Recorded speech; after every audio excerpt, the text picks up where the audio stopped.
జాబిలమ్మ నీకు అంత కోపమా 2 hours 60 minutes డ్యూరేషన్తో ధనుష్ డైరెక్ట్ చేసిన ఈ మూవీని ఇప్పుడే చూసేసి రావడం జరిగింది. ఈ మూవీ ఎలా ఉందో తెలుసుకోబోయే ముందు ఇంతవరకు ఎవరైనా ఈ వీడియోని లైక్ చేయకపోతే వెంటనే లైక్ చేసేయండి. ఇక మూవీ విషయానికి వస్తే ప్రభు అండ్ నీల, అదేనండి మన హీరో అండ్ హీరోయిన్ లవ్ చేసుకుంటూ ఉంటారు. సడన్గా విడిపోతారు. వాళ్ళు ఎందుకు విడిపోయారు, అసలు కథ ఏంటి అనేది remaining part of the film. Movie start చేయడంతోనే సాంగ్తో స్టార్ట్ అవుతుంది. అసలు వరస్ట్ రాడ్ రంబోలో మదర్ హస్బెండ్లా ఉంటుంది సాంగ్. సరే డబ్బింగ్ సాంగ్ కదా అని చెప్పని కాయల్ని చేతిలో పట్టుకుని మూవీ చూడడం స్టార్ట్ చేశాను. ఫస్ట్ 10 to 15 minutes అంతా బాగుంది.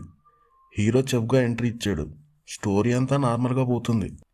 ఇక హీరో లవ్ ట్రాక్ మొదలవ్వగానే ఏంట్రా ఇది, 100 rupees టికెట్ పెట్టి వచ్చింది ఈ నిబ్బా స్టోరీ చూడడానికా అనిపించింది.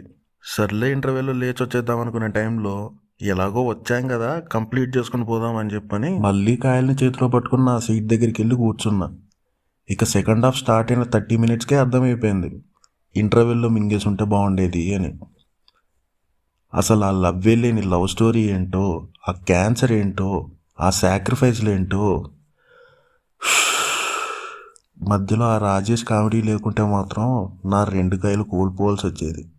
యాక్చువల్గా ఇంటర్ నిబ్బిగాళ్ళు లవ్లో ఉన్నప్పుడు అర్థం లేని సాక్రిఫైస్లు మైండ్లో పెట్టుకుని తిరుగుతూ ఉంటారు. వాటిని తీసుకొచ్చి సినిమా తీసేశాడు ధనుష్ అన్న.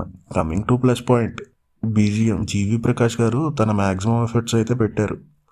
స్టార్టింగ్ నుండి ఎండింగ్ వరకు ఒక ఫ్లోలో పోతుంటుంది. ఇక గోల్డెన్ స్పారో సాంగ్ నేను మాత్రం తమిళ్లో విని సడన్గా తెలుగులో వినేసరికి బాగానే అనిపించింది.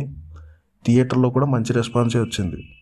ఇక movie of the heart Matthew Thomas సినిమాని తన హ్యూమర్తో నవ్వించడంతో పాటు సపోర్టివ్ క్యారెక్టర్తో సినిమాని లాక్కొని వచ్చాడు. సెకండ్ హాఫ్లో మాత్రం మాథ్యూ లేకపోతే అస్సలు చూడలేం. ఇక నెక్స్ట్ సినిమాటోగ్రాఫర్ లియోన్ బ్రిట్టో చాలా గ్రాండియర్గా అయితే మూవీని చూపించాడు. ఎడిటర్ ప్రసన్న జీకే గారికి కూడా ఇందులో క్రెడిట్స్ ఇవ్వాలి. నెగిటివ్స్ గురించి మాట్లాడాలంటే వద్దులే, ఇప్పటికే చాలా మాట్లాడేశాను, ఇక బాగోదు. సో ఇది భయ్యా ఈ మూవీ పైన నా ఒపీనియన్. మీకు ఎలా అనిపించిందో కామెంట్ చేయండి. So that's it for today guys. ఈ మూవీ నచ్చితే వెంటనే లైక్ చేయండి, షేర్ చేయండి, సబ్స్క్రైబ్ చేయండి. నెక్స్ట్ వీడియోలో మళ్ళీ కలుద్దాం. Until then mister Masabbai signing of.